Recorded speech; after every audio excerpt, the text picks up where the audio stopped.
Welcome back to the Power and Purpose podcast. Thank you so much for tuning in to today's episode. I am Vanessa Soul, your host, and I'm super excited about today's guest. We have Beth Parasmo. She is a holistic spiritual somatic coach, founder of the Feminine Firing Squad, guiding families and children to release trauma, reclaim their values, and align with universal peace and unconditional love. Beth, it's such an honor to have you on the show today. Thank you so much for having me, Vanessa. It's an honor to be here. Wonderful. So I love asking everyone my signature question: who are you, and who are you not?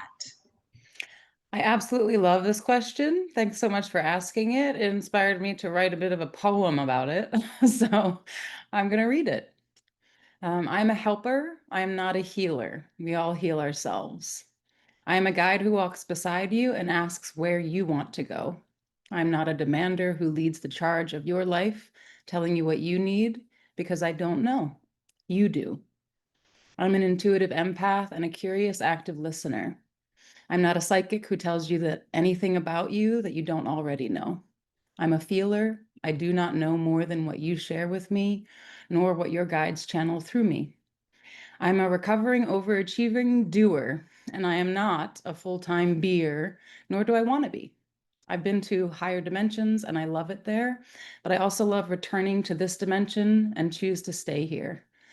I'm not Buddha or Mary Magdalene or Lilith or Kali or Isis. I don't wish to be. I don't want to ascend. I like it here on Earth. I am Earth. I'm Taurus Sun, Cancer Moon, Leo North Node, Libra Black Moon Lilith, Taurus Chiron, Aquarius South Node, and Libra Rising. I'm a survivor and a thriver of narcissistic, emotional, verbal, and spiritual abuse, and I'm not a victim. My soul chose these roles long before my incarnation on this planet. I am a holistic coach. I help you address all the aspects of your multidimensional beingness. I am not a coach in a way that some people think coaching is going to give you advice or hand you a proven plan or solve problems for you. I am a space holder and a witnesser of your realization of your infinite and divine connection to whatever you call source. I am authentic. I am no longer adopting or adapting to other people's values and beliefs. I am a feeler and an alchemizer of the realm between the spiritual universe and the physical earth plane. I'm not a seer of past loved ones. I don't visibly interact or communicate with guides and ancestors directly. I am an embodiment of the messages that all guides and gods and goddesses channel through me, sometimes before I meet you. I'm not light language fluent. I get very direct, modern messages downloaded to me from the beyond, and I'm a sharer of them with you if you consent to hear them. I'm not a guarantee. Sometimes I don't get messages. I'm existing in reality, not fantasy. I'm gratefully recovering in several 12-step programs. I am an addict. I am a scientist. Ayurveda, yoga, energy, intuition, metaphysics, neurology, astrology, these are all sciences that the ancients knew. And I'm not a charlatan or a mystic. I am a compassionate witness to others' unique gifts, an empowerer of women and children to save the world. I'm a supporter of the shunned, the kicked out and the abandoned and the held back to find their voice and use it. I am not a supporter of any bully, bigot, abuser, confuser, warmonger, mandator, or injustice creator. I have taken back my life for myself after throwing it away, and I am not living by anyone else's rules other than my own. I'm a world traveler. I'm not a silencer, a murderer, a liar, or a thief. And when I'm wrong, I promptly admit it. I'm a priestess of my own heart, a channeler of my divine mother and father, and a dreamer, doer, and mythbuster. I'm not a norm. I'm not a dharma or dogma or a rule follower. I am that I am. I'm not anyone or anything else, nor do I speak for them. I am me. Oh my gosh. That was incredible. You took me on a journey and I have chills still. I had chills throughout the whole thing. I love that that flowed through you. when you wrote that out. And just so you guys know, I always prep my guests with that signature question just because it's powerful. And Beth, thank you for taking that opportunity to really see what wanted to express through you because that was incredible. I'm gonna have to like listen to that again. I'm also an intuitive, and you just dropped so many gems. Um, and you could tell that you're seasoned in your own soul, you're seasoned in your own energy, and the capabilities and the abilities that we have as psychics and intuitives, because it's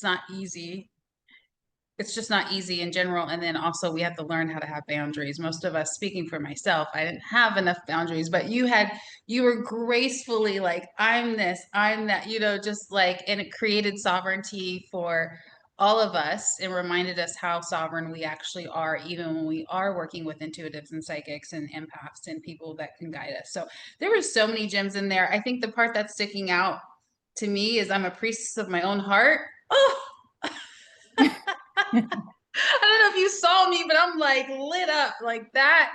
That was probably a specific code and key for my soul. So thank you. And yeah, you guys play that back before we even like go on to the rest of the episode because that was just so gorgeous. And your frequency is amazing. So thank you for that. Thank you. Thank you for the question. It was really incredible. Mm, yeah. No, no, I'll never say no one, but not yet. You're probably the first person who really kind of like rode that out and just allowed yourself to flow. And I really appreciate that. That was just so beautiful. I can't even get over it. It was so beautiful. Well, So I beautiful. love the question. Yeah. Yeah. I'm a coach. That's what we do. We ask powerful questions. So I sat with it and I was like, Yes. this is so good. Like this question, because at first it's like, who are you, who you are not? Yeah. What? And then it just started flowing in. I was like, this is really good. I'm gonna start using the question. Yeah. Amazing. Oh, so good. So I want to talk a little bit about your life prior to where you are now. What was it like, being in a corporate career in NYC and then, having the courage and the clarity at some point to leave that? What was that like? Good question again. It was really wonderful for a very long time, to be honest. I was afforded so many advantages, perks. I learned so much through many industries, and I was living the life. I was an overachieving workaholic, overexerciser, everything, like party hard, the whole nine, and work extremely hard. And it defeated me. I was so exhausted. I got to a point where I had moved from one role that I was essentially working around the clock by my own choice. Nobody's holding a gun to my head, but working around the clock to shift into a different section of the company where I had then two bosses. The workload that I had for me was impossible to achieve. I started coming in on Sundays to do ridiculous things that I just didn't have the time for in my day to day. And I am very healthy. I'm a very physically fit person. I was a personal trainer. I've always been an athlete. I was very committed to my yoga teaching and my yoga training at that time in my life. And I had migraines for the first time in my life. I could not get over a migraine. And I was in pain constantly. I was so exhausted. And I hired a coach for the first time in my life. And they said, okay, what do you want to change? I scheduled it for Sunday night so that I could prep for myself for the Monday morning insanity. I dreaded Sunday was my least favorite day of the week. And they said, okay, what can you change?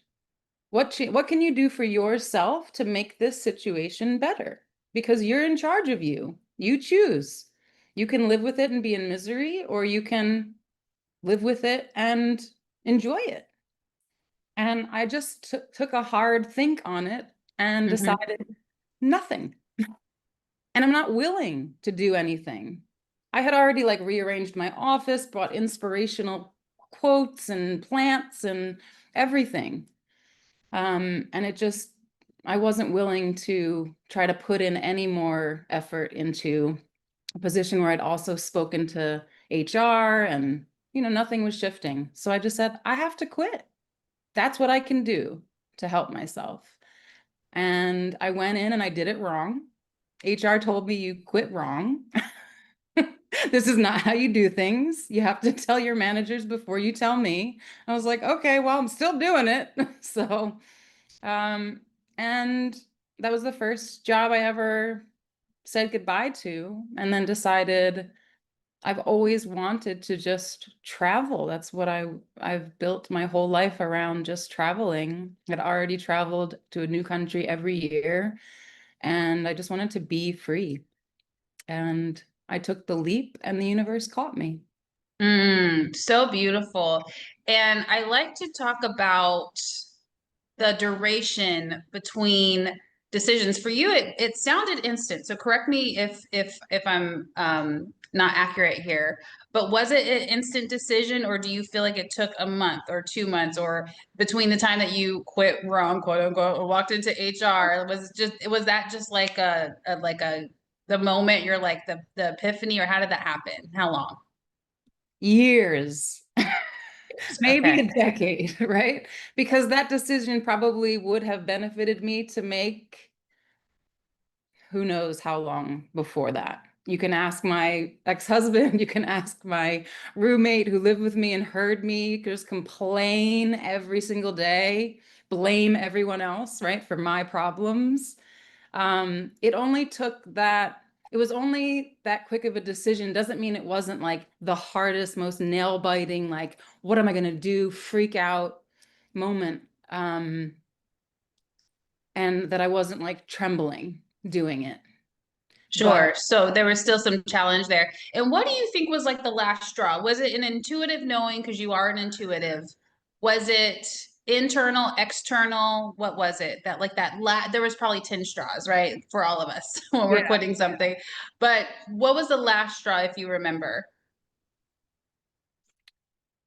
I think the fact that I was being asked to do two jobs, um, and just the lack of support from, the whole company, because everyone's just doing what they need to do. I need to do this for me to survive. And the fact that I guess the migraine really. So it's always, for me, it's always been a physical manifestation that I can't get beyond this thing. And I'm a perfectly healthy, gym rat, sure, but doing yoga, I had never really meditated before. I was going to like weekly meditation classes, but higher power sends messages through my body. And when I was 20 years old, I got a herniated disc telling me you're complete, your childhood life, your emotional stability is zero. You have nothing to support you. And so this was another one of, okay, your migraines are destroying your ability to even see straight. Like have blurry vision. I'm seeing like little shards of glass and sparkles, and I can't even focus on what's important. I can't even really breathe.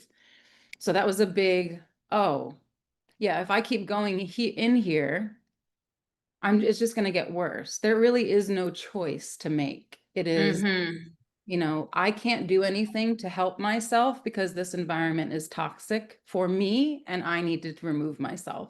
Yeah. Right, right. And thank you for highlighting that because I think it's so important. And we all know this that the body gives us signs and signals. And some of us still, there's that cognitive dissonance when we get the headaches, when we're getting the migraines, we start taking things for the symptoms, right? Putting the band-aid on there instead of realizing, like, what is my body actually trying to communicate? And I have so many clients and friends and people that I know that are in that position, just they're in between their old reality and their new reality, and in between the two mountains. That's how I always picture it. And the body symptoms are the most important thing because people will say like all the time, like, all of a sudden I have this back pain, all of a sudden I have this, this thing. And it could also be for a relationship as well, not just a job. So I love that you're highlighting this about that part of your journey because it's so valuable. And then also with your recovery, what was the transition there, if you want to share? Where did you really start to make a transition from being an addiction to coming out of that? That's also a great question. It wasn't until many years later. What I realized today is that I was always an addict. And I love how you're bringing up that, kind of like the body keeps the score, right? It'll always give you the signs. So, and for me, a lot of those signs were depression. A lot of those feelings are I am completely miserable. I don't want to move. I have no motivation. All I want to do is lay in my bed and weep for days, sometimes months at a time. So that was always a piece of my journey throughout my whole life.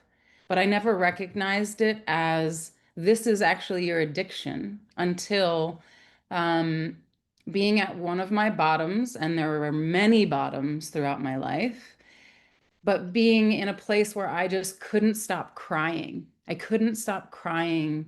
And I was working in a holistic rehab in Thailand.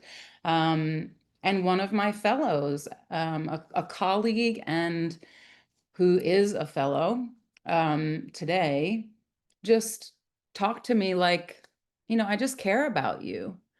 And I was like, I just can't stop crying. Like, I'm so sad. I'm so miserable. And he said, well, are you done crying yet? Like, when is it going to be enough?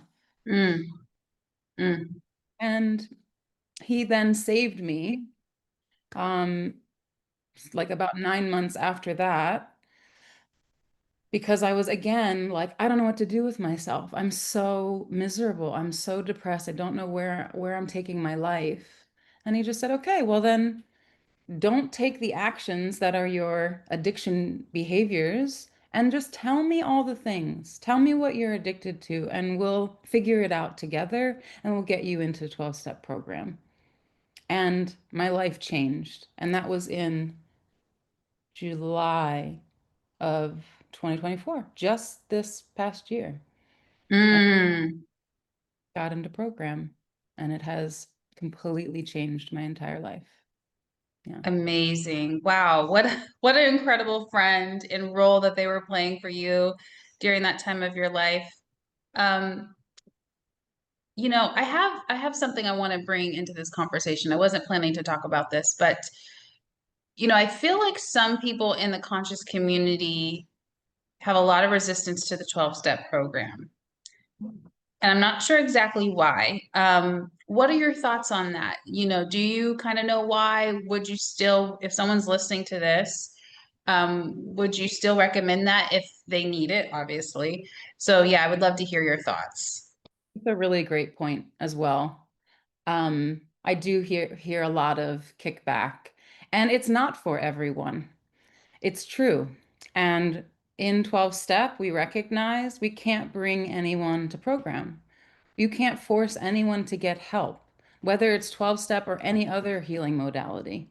You can't bring someone in unless they're ready, unless you've hit, your own personal bottom, whatever that looks like for you in whatever program that is for you.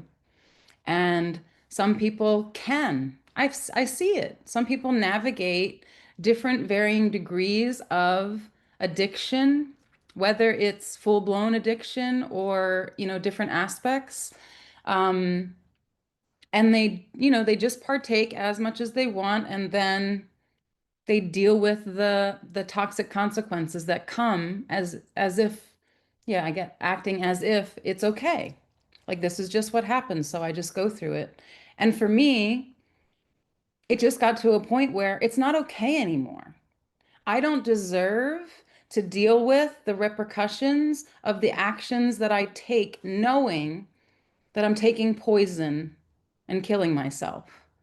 I don't deserve to be thrown back into this constant loop of depression, judging myself, criticizing myself, screaming to the universe, like, why is this happening to me? Well, you just acted out on about 5 of your addictions, why wouldn't it be happening? You know it's not good for you. You know all these things are toxic. So it was really just being at years. I'm 45. At 44, I've had a lifetime of acting out in all these different programs and to just be sick of it. Like I've tried everything, right? I am a yoga teacher. I am a daily meditator. I am a coach. I am training to be a therapist. Um, People do have their own ways, and that's fine. And I'm not here to convince anyone. I'm just here to hold space for people who have an interest and then gently suggest try a meeting. A lot of Beautiful. huh. Beautiful. And I love that you mentioned accountability.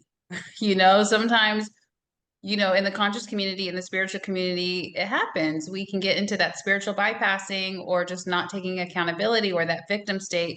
Back to what you said in the beginning, you were like, I am not a victim. I loved that part too. But yeah, taking accountability, like, yeah, what are the habits? And I love how you kind of paraphrased what the universe would say or was saying to you. Like you just acted out on 5 of your addictions.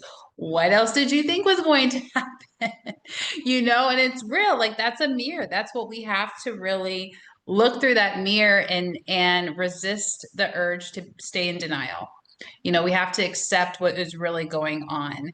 And if you need the 12-step program, just try a meeting. I love that recommendation. I think sometimes in the spiritual community, we can complicate everything. Like, oh, well, they're going to talk about God or they're going to talk about this or you know, and it's just like, well, address those triggers when it comes up. If you need the support, you need the support. So I love that we're just kind of riffing and throwing out those, I don't know, those thoughts around it for whoever. I just felt called to really hone in on that for a second. So I love that.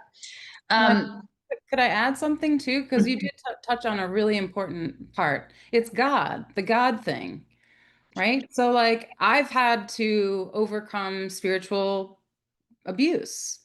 I was raised in the Catholic Church and I was abused with someone who was a very, you know, devout Catholic. And so my whole perception of my life was fighting against that. This is bullshit. This is not real. This is only hurts me. Being forced to go to church. I mean, I'm a great student. I loved it. I love CCD. I love being there. I love the theme of love.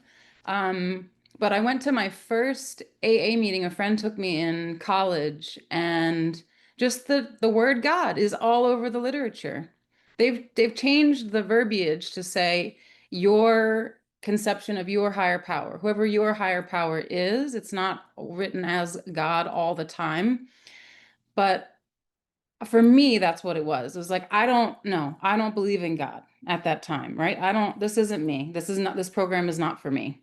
And so I've come into the acceptance of what God means for me, what higher power is, and that's so many things. It's essentially everything that now, because of the step work, I can accept that, when someone says something that I don't actually align with, I don't have to take that as a trigger to make me upset or resent them because we work through resentments in program.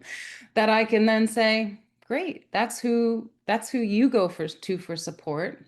This is who I go to for support or what.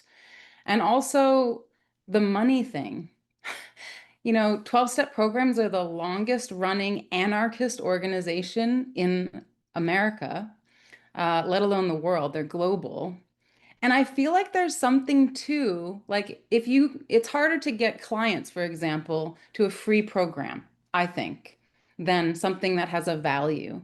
So the fact that it's free, I feel like might be a deterrent for some people because they're like, that's not me. I don't need that. I don't need this free, global, wonderful program that's trying to tell me. The thing is, it's not actually trying to tell you anything. It's just here and it's available. It's 24/7 love and support. That's what I've received from it. So there's maybe something about our own worth that I'm not like that. I don't use 12 step because, I know many people rather pay for a program than just try it, just see what it's like. And there's a lot of judgment and reflection, like, are these people like me? Are they not?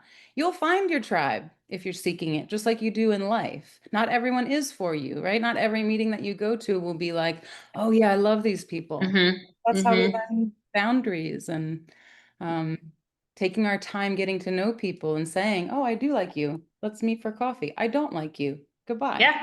Discernment.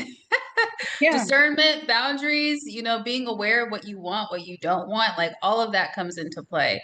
You have so much more sovereignty to exercise when you're aware of it. So yeah, going to a program, being like, yeah, this is my tribe over here. These people aren't my tribe.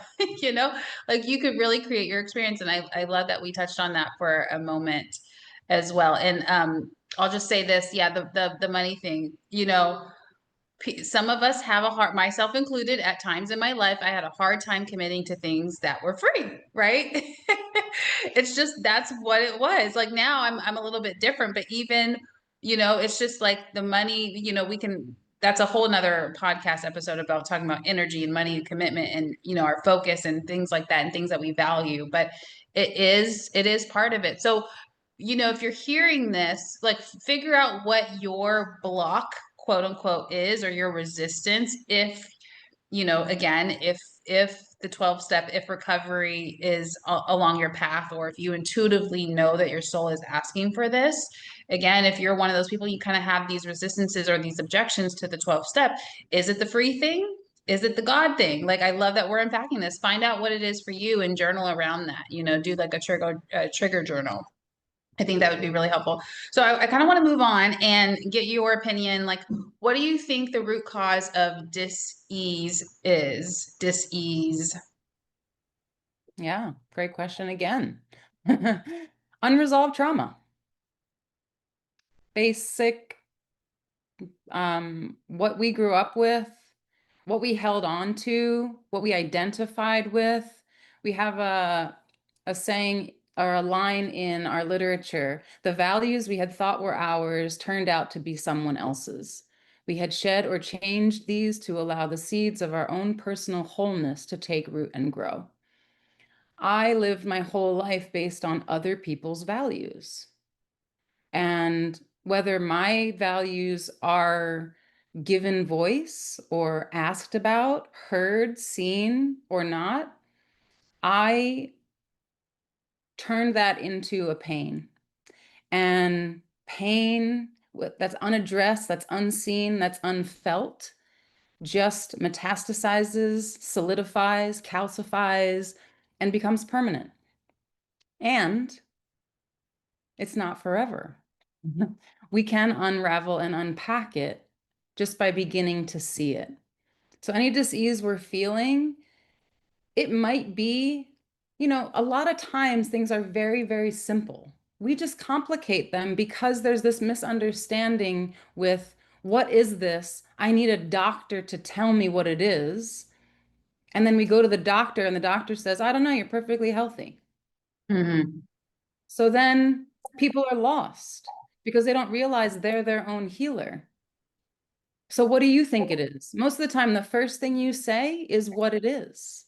They go, oh, well, it could be this, but I don't know. That's kind of crazy. Not crazy at all.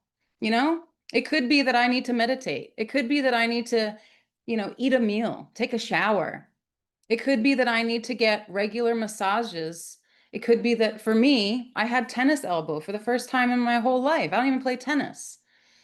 My elbows were just killing me. So I went to a local energy worker and he just said, oh, yeah, it's just inflammation. And I'm like, oh, left side of the body, elbow, it's my mother wound. I got to work on my mother wound. He was like, yeah, it's inflammation. Oh. And he has this whole machine, hooked me up to it, read all my vitals, and just told me which vitamins would help the best and when to take them. Gone. No more pain in my elbows. So I take a regimen of like, I don't know, 15 different supplements morning and night, and I'm in so much better health. And that's everywhere from the littlest something that's bugging you to, I herniated a disc in my back. Okay, well, that's a bit deeper of a root cause we need to address. Why do you feel unstable? Why do you feel like you can't hold yourself up and stand tall? And every step of that way, we can use our intuition and guides to help us along that process. I hear so often, my heart just hurts. I'm so heartbroken. That was one of my biggest issues. I'm heartbroken. I am devastated. What about a basic heart opener? I get clients who I just lay in a heart opener with a block behind their shoulder blades, lying down for 5 minutes. And they come out of it with this a revelation of, oh, I need to just do this to love myself. That's all I need. Mm-hmm. Great, do it. I can just do that. I can just, yeah, you can do anything. Whatever Mm-hmm. source is telling you is coming through your body. It's just trusting that no matter how simple or extravagant that thing is, when we do that, when we take that step, the universe just opens up and gives us exactly what we need. Absolutely. Absolutely. I love that. And you just mentioned trust. I feel like when we are integrating our lives, AKA healing, working on the unresolved trauma, doing all of that, sometimes self-trust is the hardest or the most challenging energy, to cultivate for people. um Probably because of self-abandonment, when when we're people pleasing, or when we're in narcissistic dynamics, or when we're doing other things, it becomes a survival tactic to put all of our energy and time on everyone else, or on external things in general. So how do we develop more self-trust when we are integrating, aka healing? Hmm. Also, great question. It's like $1 million question. That's what everybody wants, right? We want to just be able to trust ourselves to know that this choice is okay, that I'm going to be supported. So I know that I'm divinely guided, I'm infinitely supported, I'm unconditionally loved always. That wasn't how I knew. That's not what I trusted all the time. One of the techniques that we use in behavioral healthcare is look for the evidence. What proof do I have that I can trust that if I make this decision or take this job or quit this job or make this choice or be with this person or leave this person, that I'm going to be fine. I'm going to be okay. And I feel like a lot of it, especially in the US, is around the very real truth that we might not be okay. You might not be able to pay for all the things that make the life that you want to live right now. But there is a version of this reality that is completely doable and possible for you. So, what do you have to prove? What has happened before? We like to look to the past, not for, getting down on ourselves or necessarily rehashing a lot of deep-seated trauma. But if we want to stay a little bit light about it, just what proof do I have that when I've made a choice like this, that I was fine? Did you like the what is it in the movie where like, did you die? So did you die? It's like, so did you die? Like, That are was you? the Hangover movie. Thank you. I love that line. Like, yeah, but did you die? Are you still here? You're still here. So, like, what was that thing? How did you support yourself? How did you make it? What did you know was true? What showed up for you? I've had multiple times in my life where I just took a leap, like the god Hanuman. It's one of my favorite gods because he's the god of great leaps. When we don't trust, we don't believe that anything is going to happen, but we can't let go of the feeling that something has to change. Then the whole universe is going to rise up and support you. I mean, it would take longer than we have to describe the whole story, but if you can highlight for yourself what times in your life have you done something that you were deathly afraid of, you were so scared it wasn't going to go right, I can't do this, I can't do this. Stop canting and shoulding and wooding yourself and look for the proof of what actually is, what's actually true. Okay, if I quit my job, I don't have any money, for example. Byron Katie talks about this all the time. If our problem is I don't have any money, is that true? Is that absolutely true?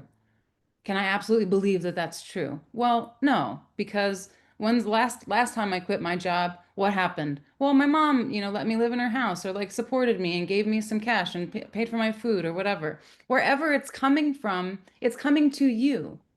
It's like we have to accept and believe in a way that whatever we're receiving is just here for us. It doesn't matter the source of where it's coming from. It's just ours. It's here. It's for you. Take it. I don't care if it's your grandma, your aunt, your mother, some stranger, it just gives you something. If you're stepping into your own power and doing what you know is aligned, what you know is true,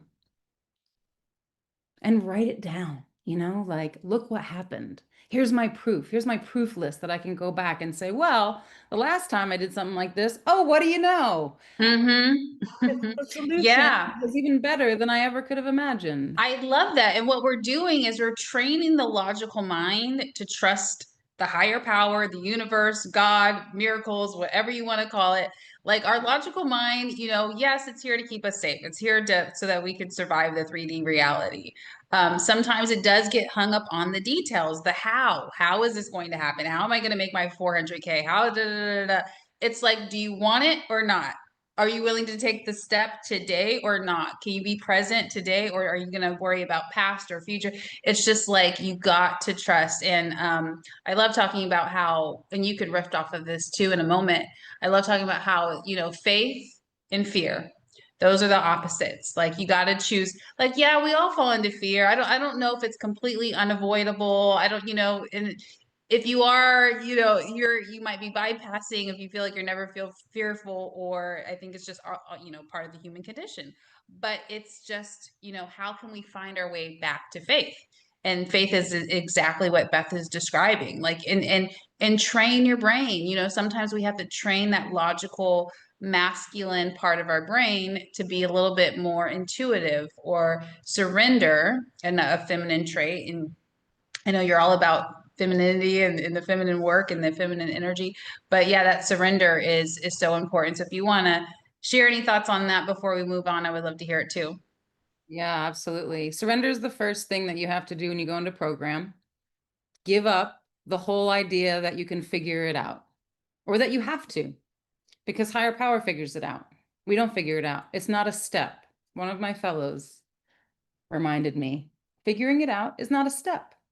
So we don't have to do it. We don't have to take that step. And surrender, surrender, surrender. When I first came into program, I just wanted to like go get the books and get the step work and do it myself and start. And I don't even need a sponsor. I don't need to do anything. I just need to like, I'm just going to do it. I'm going to do it all. And my fellow said, just surrender. You're not, no, no, no, no, no. Don't do any of that. Do not begin. You're not even ready. Just surrender. And I was like, what do you mean surrender? I have no idea what that means because I've lived my whole life in a state of dysregulation and fear. So you brought up fear. Fear is just an emotion, false experience appearing real, right? Or false evidence appearing real. There is no monster. We are not cavemen and women anymore, right? There's no dragon coming to slay us. The monsters are all in our head. And they're in our body, right? It's just emotions that we haven't allowed ourselves to sit with and experience. What does fear feel like? What happens in your body? Do you tremble? Does your heart beat faster? Does you feel like you're going to throw up? Does your mouth get all full of saliva? Great. What is that feeling? So there's a book called Feel the Fear and Do It Anyway. So we have to learn how to experience our own emotional state and then do it. And then take the next step. That's it. But it comes from being able to, that's all addiction is, oh my God, I feel so much fear. I can't do this. I can't do this. I can't do this. Let me reach for whatever the thing is, a Right. relationship, a substance, anything that I'm going to abuse. Putting my attention into like reels on social media, like this is all addictive things because then I don't have to feel the feeling. Yeah, but you also don't get to do the thing. Right. you know?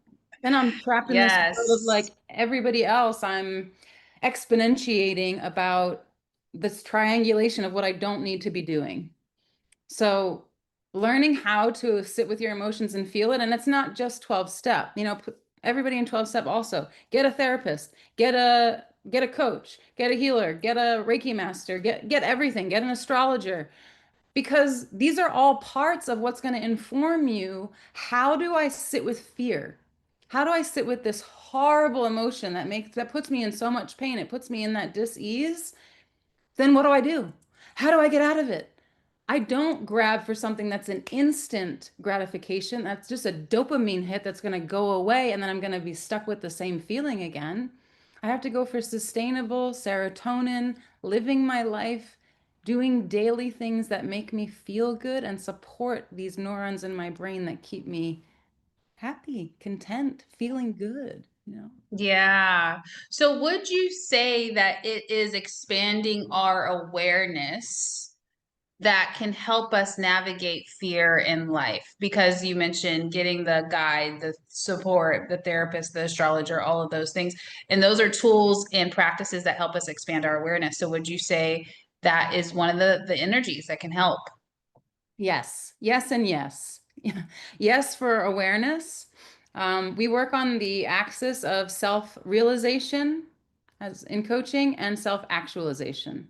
So, yes, first step is, what awareness are you having around, oh, wow, I'm noticing that when I do this, this happens. I'm noticing when I actually take that risk, I feel okay. At the end of it, I actually did it and I'm alive. Wow. And I took this next step that I can be proud of. My sponsor always says, right action yields right thinking, not the other way around. I'm not going to think myself into a new life. I'm going to act myself into a new life. I have to take a different action to get a different result. So once I have that awareness, absolutely, I have to be aware of it. If I'm never aware of it, I don't know what I'm going to change or how I'm going to do it. But the awareness is key. And then, okay, what are you going to do about that? What's the next step for you now? One step at a time, Yes. day at a time. Yeah. Yes. And what are one of the powerful ways that you help people expand their awareness in your work? Through body consciousness, and a lot is through pranayama. These are ancient practices that are older than modern medicine. We're talking 5,000 years ago, channeled from the Akash, from the Vedas. So, working with, okay, what are the emotions that I'm experiencing?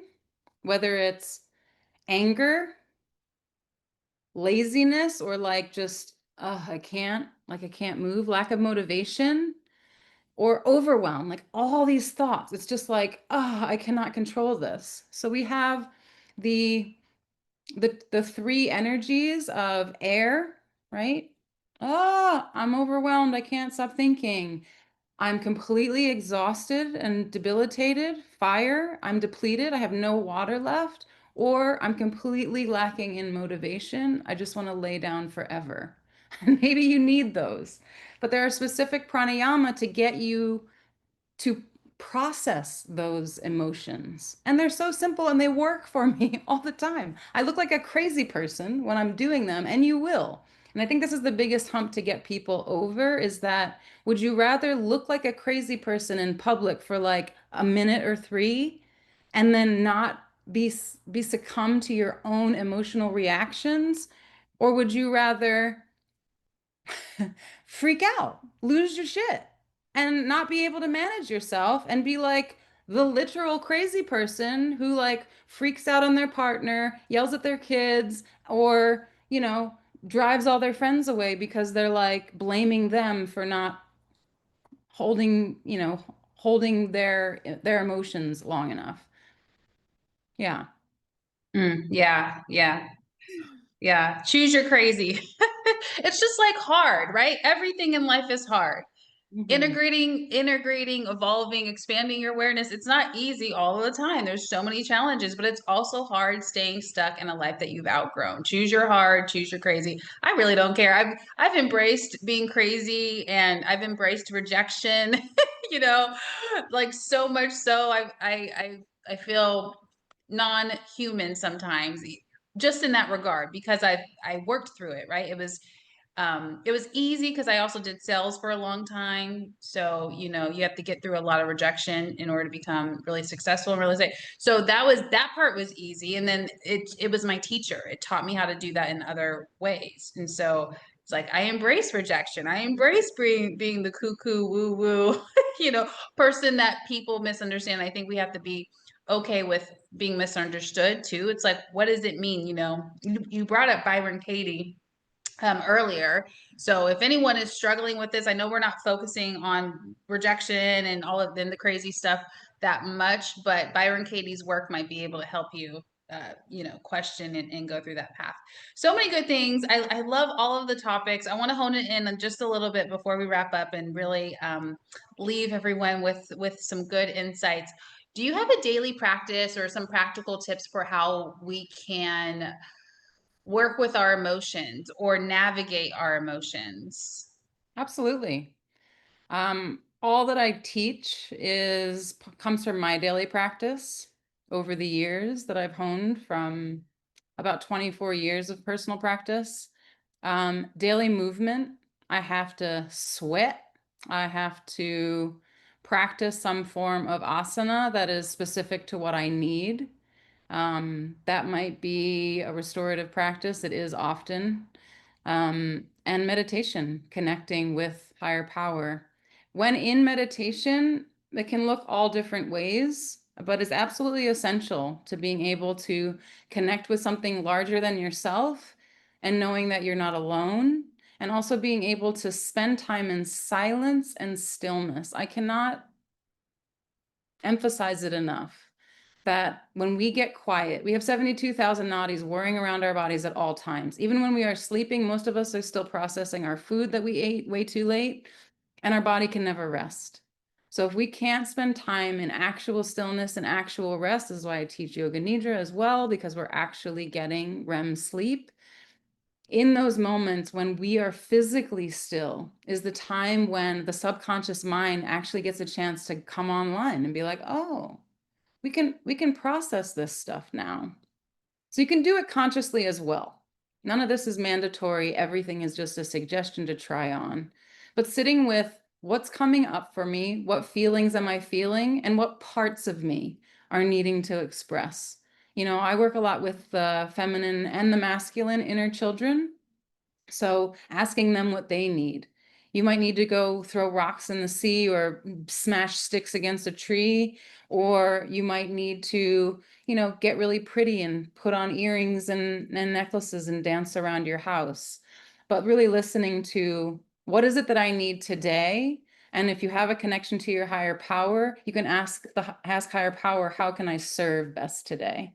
And if we don't have a higher power yet, to me, that's the number one goal, and being able to sit in meditation and listen to yourself.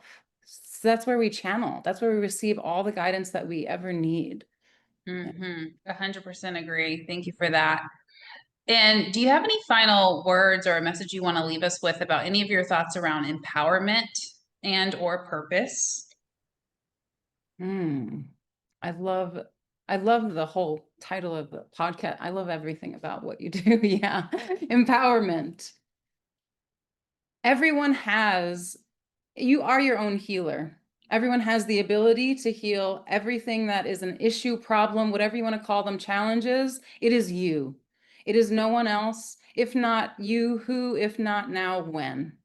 Right? You are the one. You are the chosen one. You are the divine, right? Every single person is higher power in a conglomerate together. You are infinitely connected to the beyond, to higher power, to all of your angels, ancestors, guides, gurus, teachers, loved ones, everything.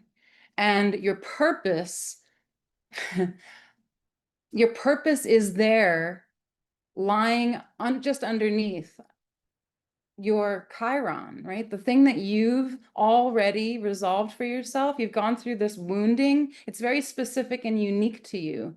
And once you can come to the other side of that, it's right here, it's right on the other side of this reality. It's always here with you.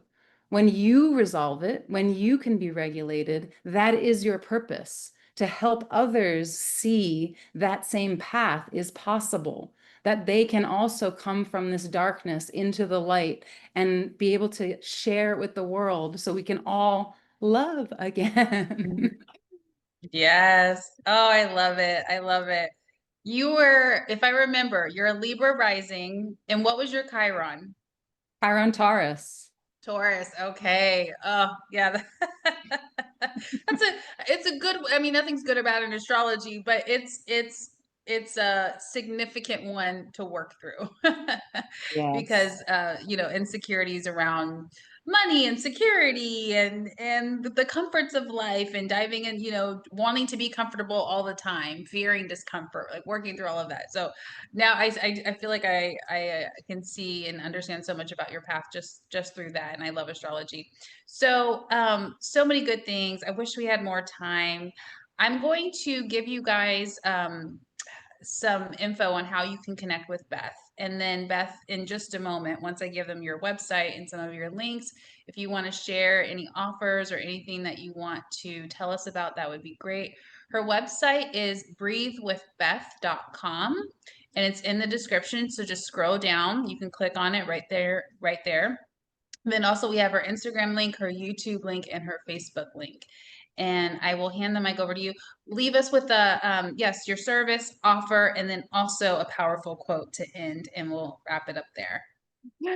All right. You can reach me at some events I have coming up. I am offering a free one this Sunday here in Austin. Um, I'll put some info on my social media about it. I just joined the Alchemy Collective, so I'll be running some online programs around breath work. There's also my Feminine Firing Squad program that you can join any month. We do a full year of working with walking away from toxicity in all areas of your life.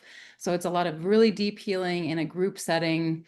You can also work with me to have a birth chart reading, to work one-on-one. I have a few slots open for my daily in like kind of midday time to work with coaching around utilizing all of your astrology, your Ayurveda. And the quote that's coming to mind, oh, here we go. It's from BKS Iyengar, is the pose begins when you want to leave it. And I think it's really quintessential in terms of life. Like your life also begins when you want to leave it. So follow that nudge, take the leap, be like Hanuman, and let the universe hold you up. Yeah. That's deep. Thank you for sharing that. I hope you guys enjoyed this episode as much as I did. Thank you, Beth, for your time and your energy and your wisdom and all the things. It was such a beautiful conversation. Namaste, everyone. Have a great day.